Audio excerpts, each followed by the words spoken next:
Hello, Synth World. This is An Idiot's Opinion, and I'm your idiot. Today, I want to talk about the Behringer Cat, another classic joining the growing family of Behringer clones. The Cat was the first synth to be produced by Octave Electronics, a company founded by engineer Carmine Bonanno, Carmine Banana in 1975. And later becoming Octave Plateau Electronics after it merged with Plateau Electronics in 1979. The Cat was produced up until 1981, when it gave rise to the Voyager 8. No, it's not a spaceship, it's an 8-voice polyphonic rack-mount synthesizer module, which is also a mouthful.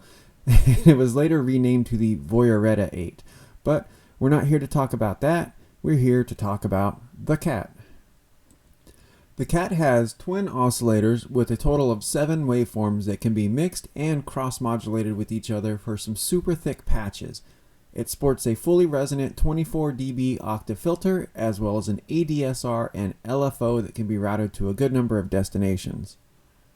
The Cat perfected ripping leads and squelchy bass sounds as well as had a warm fuzzy side to it, but like many of its peers at the time, programming the Cat was a bit more of an art and black magic than a science, and it took a little bit of a wizard to coax some fantastic sounds out of it. I've personally never had the chance to see a Cat in the wild or be able to play one myself. I've only heard legends of its splendor passed down by my die-hard analog hipster friends. So when I learned this clone was in the works, I raced to dig up some examples of the synthesizer and music, and I really couldn't find any I could verify as the Cat. Even though it was adopted by mainstream artists such as Rod Argent and David Bedford, so for the time being it seemed its sounds were to remain nothing more than a legend for me. As release got closer, Behringer shared some quick demos and eventually YouTubers began sharing theirs, and I was excited to hear the dirty thick basses and some of that vintage pluckiness, and it did get my retro juices flowing. So I quickly pre-ordered and I waited for the day I could get my hands on one. As soon as it arrived, I opened her up and I started recording, but it seems there was a problem.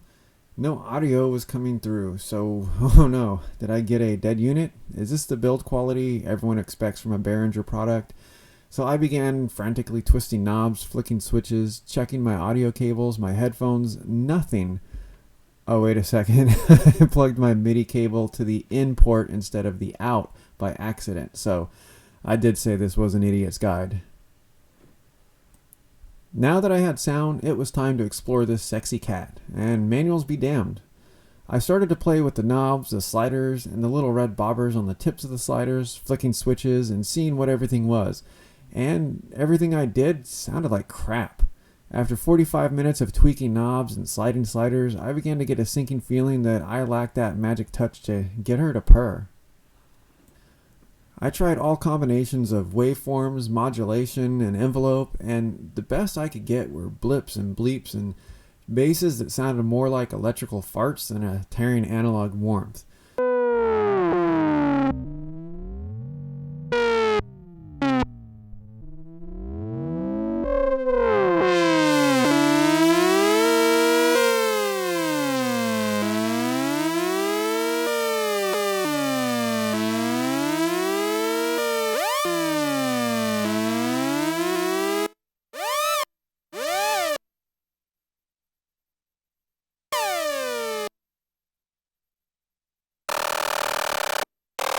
And I was wondering, where were the fat basses, the lo-fi plucks, or anything that even sounded remotely musical?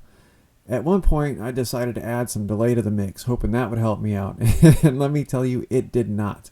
I don't even want to talk about how little that helped out. On the plus side, I do think I cracked the key to making music in the style of Throbbing Gristle, though.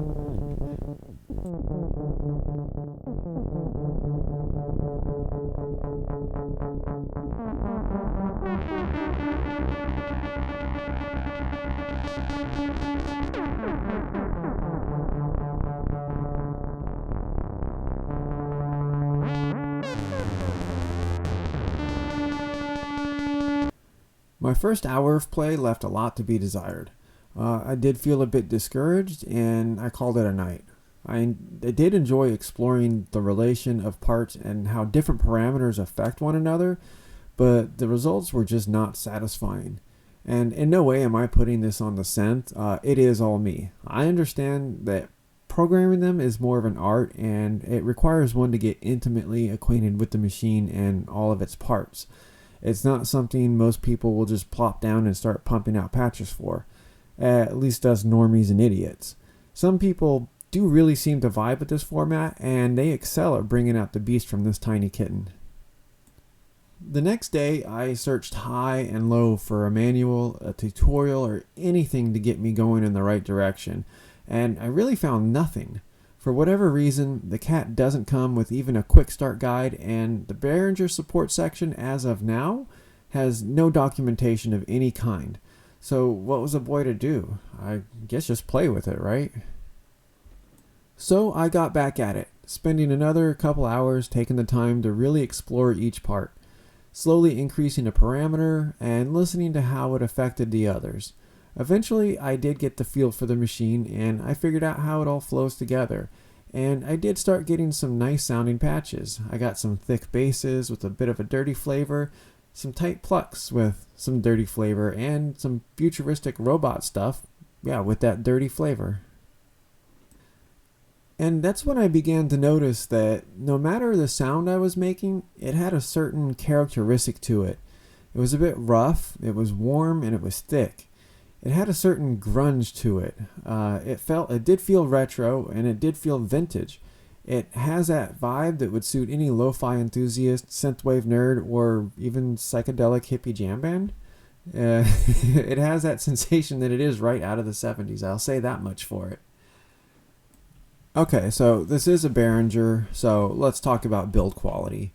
Something that is very contentious when it comes to Behringer products and their long reputation. So far, all of the clones I have personal experience with have been rock solid. The Neutron feels as dense as a star, the Model Deal feels like something I could use as a weapon in a game of Clue, and the Wasp floats like a butterfly, and you know what, I'm not even going to make that joke, but you get where I'm going with this. All of the clones have had a very solid build, and they feel like they could survive almost anything. The knobs have good resistance on this, and they feel tight. However, the knobs themselves feel cheap. I'm not saying that they are cheap, it's just that they feel cheap. It does feel like something that would have been manufactured in the 70s though, so I respect the authentic feel to it. My only gripe with the build quality is the wobble on the sliders and switches. It feels more like I'm handling a Korg Volca than I am a Behringer clone. And I feel like I might want to be a little bit cautious when I'm playing, as that could pose a problem down the line. Other than the play on the sliders and switches, the build is pretty solid. And it does feel like it's just a little bit lighter than some of the other clones, especially my Neutron. The MIDI ports feel solid as well as the patch ports, and in regards to the MIDI ports, it has an in and a through on the front face. And I have to say though, I'm not a fan of the connections being on the face of the instrument. I prefer them on the back, but that's my aesthetic nitpick. It does look amazing as well. It's very simple, it's very clean, and it's not trying to be flashy or edgy, just true to itself. All in all, I think this is a great synth for my collection, and it's going to take some time for me to get to know it a little better and to really get the most out of it. So I do look forward to updating you guys with another video and hopefully some better examples of sounds, but for right now that is what it is, and I've got some learning to do.